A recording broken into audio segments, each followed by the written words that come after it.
I'm Anna Sale. And first, I want to thank you for choosing to watch a talk right now called Let's Talk About Hard Things, because there are plenty of hard things right now. As I speak to you, we're a few months into a global pandemic. Nothing is normal right now. I'm in my in-laws' bedroom. This is where I'm speaking to you from. There's also loss all around, and it's not clear when we're going to be back to anything like stable ground. But this talk is about how it's times like these, whether you're talking about collective suffering or individual pain, now is the time to sort of lean in and talk about hard things with one another. Because when you do that, you are creating something. It's a creative process. Something is there afterwards that didn't exist before, and that's connection. It doesn't make hard things necessarily less hard, but it does mean you don't have to face them in isolation. I do this for a living. I host a podcast called Death, Sex, and Money. And for 6 years, the team and I have tried to really structure conversations with famous people, people who aren't famous, around these hard things in life, with the intention of drawing it out so you feel less alone when you're going through that kind of stuff. And for the last few years, I've been working on a book about how we do that, because I've been really struck by the willingness of people to come to our show and talk about very tender, personal things that you otherwise avoid in polite company. Why do they do that?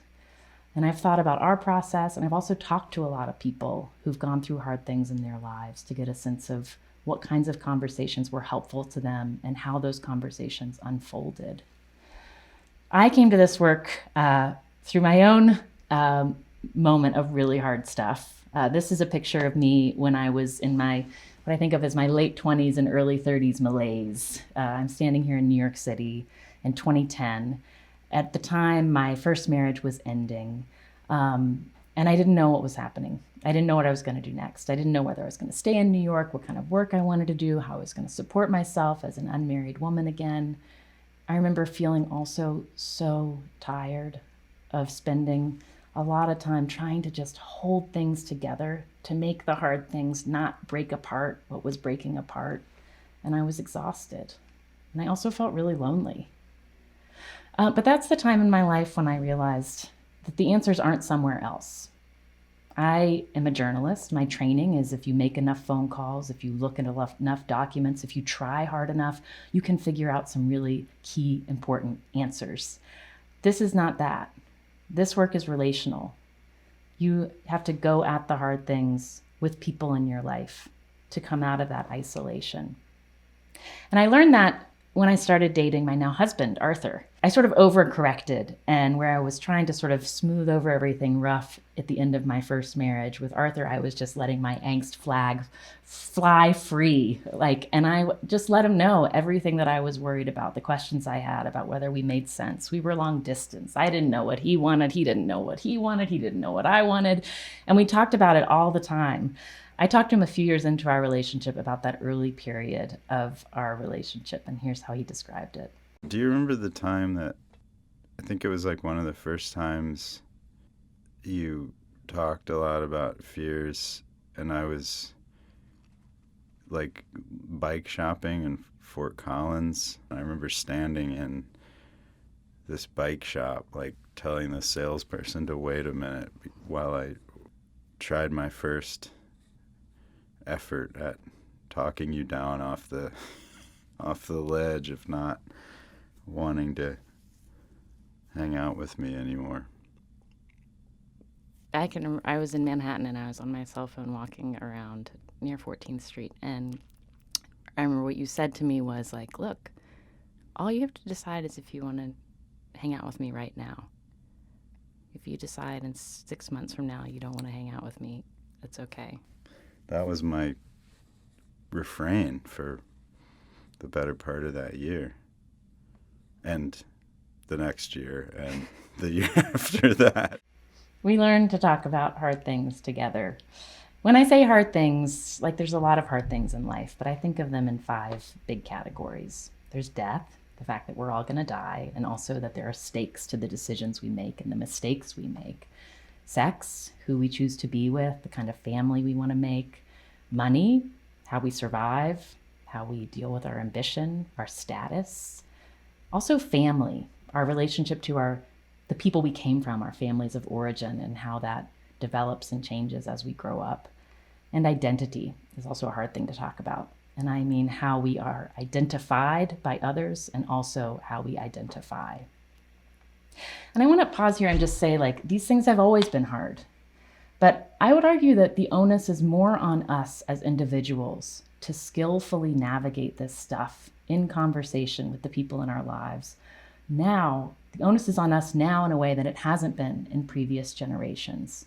I think about rituals and institutions that used to be sort of stand-ins for dealing with this hard stuff together.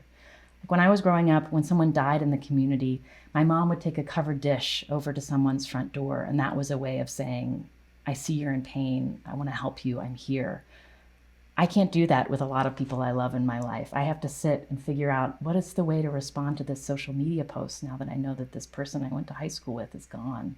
I have to figure out what's the phone conversation I'm going to have to reach out. Or when someone is dying, what do I want to say to them? The other thing that's really different now, like family. As we've shed conventions and become more free in what family can look like and the rules we want to make for our own families, this DIY freedom also has meant that a lot of the onus is on us to figure out how to make those decisions on a one-by-one basis. And if you didn't feel this before COVID-19, you've certainly felt it in the last few months. I mean, if you've had a colleague who's lost a job, you couldn't just take them to a bar with all your coworkers afterwards and celebrate them and sort of talk indirectly about the pain, but support them. You've had to figure out how to call them, the email to write, what to say. And if you're single right now and dating, if you had a good FaceTime date and then a good second FaceTime date, like you haven't had touch as a way to also communicate how you feel about this new person. You've only had words. And that's hard. But talking about hard things can be easier, I think, when you acknowledge that hard things are hard for a reason. There are hard truths about each of these 5 things that if you say, I can't talk my way around this or fix this, that it makes the conversation feel a little bit more possible. For example, with death, for someone who's died, for someone who's grieving, you can't make that go away. That loss is there. You can't make them feel better. You can just accompany them in that grief. With sex, the hard truth is, no matter how well you talk about consent or what you want and try to draw out what the other person wants, there's this, what you're doing is trying to figure out if you can come to an agreement. So there's always the risk that someone is going to be rejected and someone has to do the rejecting, that there's going to be pain there. You can't talk your way around that. With money, a really key fact that we like to ignore is people have different amounts of money. That's a result of luck and history and also effort. But when we talk about money together, we sort of go into this code of aspiration that if you work really hard enough, you can make it and everybody can make it. That's not true. And that's not how we should talk about money. And that's not how you need to talk about money.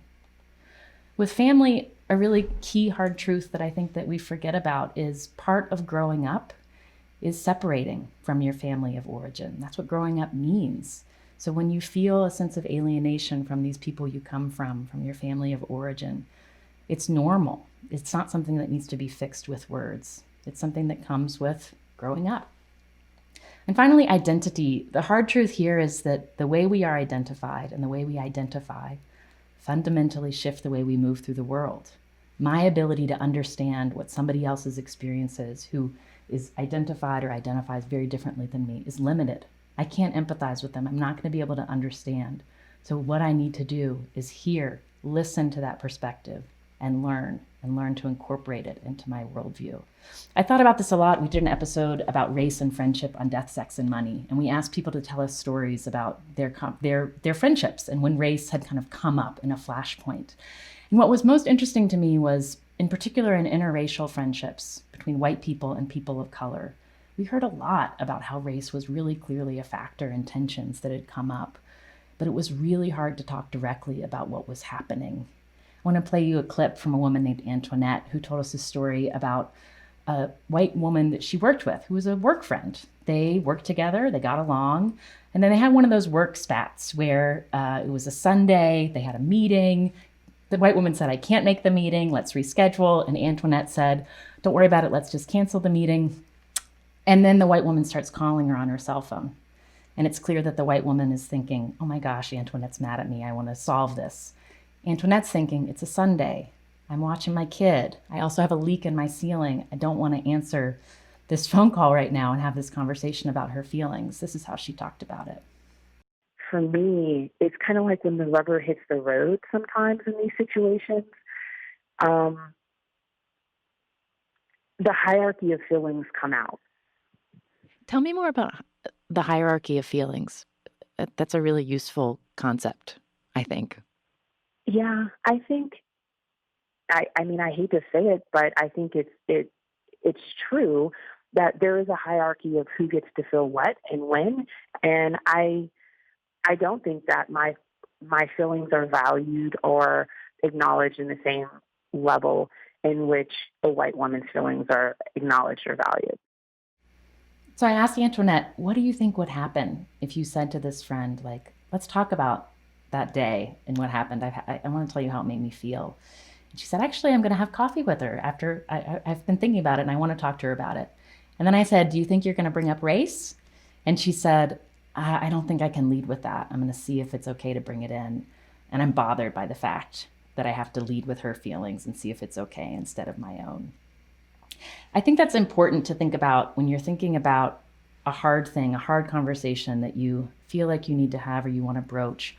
Think about what's the objective of it, because there's three kind of different kinds and it affects the way that you structure the conversation. The first is like Antoinette. You want to express something that you feel like has been festering or a way in which you felt overlooked or unheard. You want to say, like, I need you to hear this. Another kind of hard conversation is you want to understand something. You want to reach out to somebody who, like, there's something you think they might have struggled with. You want to know more. You want to kind of also address some maybe confusion you have or check your assumptions. Just say to them, can you tell me more? The other kind of hard conversation is shorter, but we also tend to avoid it because it feels a little awkward, and that's to like acknowledge when there are hard things. That's the conversation where you need to say to your friend, I'm having a hard time in my relationship. I'm having a hard time at work. Or say to somebody in your life, like, are you doing okay? I notice that you're having a hard time. How do you start these conversations? When I think about how I do it at Death, Sex, and Money, it's kind of like two tracks. I want to think about how I want to listen and then how I want to speak up. When you're creating a conversation where you're asking somebody to talk about something hard, where you need their permission and their buy-in, the first step is always to sort of prepare them and to explain why you want to have the conversation. When I'm doing this in the context of the show, when a guest is coming on the show, I say, like, this show is called Death, Sex, and Money. I know that might sound scary. The reason we talk about these things on the show is because we're trying to get at the variations of all the ways people experience hard things and create some community around it. And it's pretty amazing when you give that sense of, like, here's why I'm coming at you with this, you become collaborators and you can see people's shoulders go down and they want to participate. They want to be open. They want to be helpful. And then just ask. I use short questions that are specific, that try to get right at what I'm wondering about or feel like I need to talk about. And then once we're in a conversation, it's much more sort of fluid, but I think about it as collecting information and clarifying. So that's making sure I'm understanding if somebody's describing a hard moment in their life. I want to know, oh, like, how old were you? What were you doing for work at that time? Oh, who were you able to talk to about that at the time? Who were you not able to talk to about it at the time? Am I understanding this correctly? Just sort of diving in, letting curiosity be my guide. And I try to keep the pace slow because we are not practiced in talking about this hard, tender stuff with someone we know or even people in our own lives. So I use pauses a lot, sometimes to just like let things sink in. Sometimes the person I'm talking to will fill that silence. Sometimes it helps me figure out, oh, what do I want to say to acknowledge what this person is telling me? And that reaction is like, sometimes it's saying like, thank you for sharing this with me. I didn't know this. Or sometimes it's saying like, wow, that's really surprising. That's not how I would have reacted at all. And having that conversation. And then when you're ending that conversation where you've asked someone to talk about something sensitive, I always like to thank them and just say like, thanks for talking about this with me, because it is a real privilege. When you're having a conversation where it's more up to you to bring up, you have something to say that you think is going to be a little hard for somebody to hear, That preparation work is similar. It's sort of, you want to announce that you're going to have a conversation that's a little bit outside the norm. I need to talk to you about something that's been really bothering me. I need to talk to you about something that I feel kind of sad about. And I just want to tell you. Just kind of lay that ground for a little bit more openness and listening. I had a therapist tell me once, you can talk about anything if you just think about how you're going to start talking about it.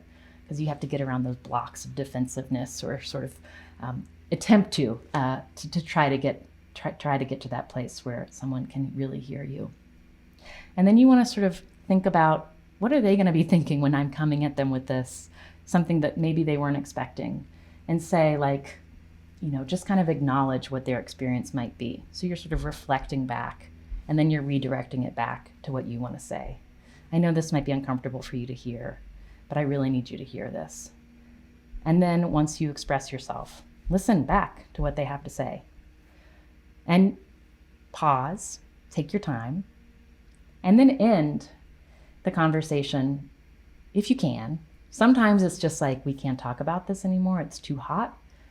But sometimes it's, oh, I hear you. I see it differently. You don't have to make a resolution for it to be a successful, hard conversation. You're sharing information with one another. I want to end with a piece of tape from the actor Holland Taylor that gets at that like, hard conversations do not fix what is hard in life. I went to her apartment several years ago and was talking to her about the death of her mother. And she described what it was like to be beside her mother as she took her last breaths. And this is what she said. And all I can say about death that I felt then and now, what I learned from it is absolutely nothing. It's like looking at, I don't know, a volcano or a tidal wave, the sky at night. It's incomprehensible experience. Just to be with someone as they die. Astonishing. I could weep now thinking of it, and yet I couldn't really tell you about it. There's nothing to tell. A person was there, a person went away, and left themselves behind too. It's just very strange. Very, very strange. And I got no philosophy from it at all. I really love how she says that, because she's saying, this was a really hard thing. I'm going to describe it to you. I can't give you any answers. I can't tell you what it meant. I can't comfort you as I'm telling you, but I'm going to describe that I went through this hard thing, and it was bigger than me. That's what you do when you talk with somebody about a hard thing. You are saying, let's witness this together, this thing that we have to maneuver around together and don't have the answers for. And you're creating something when you do that. Again, you're moving out of isolation. You're moving out of stigma, and you're creating community. And that's really, really important. So let's do it together. Thank you.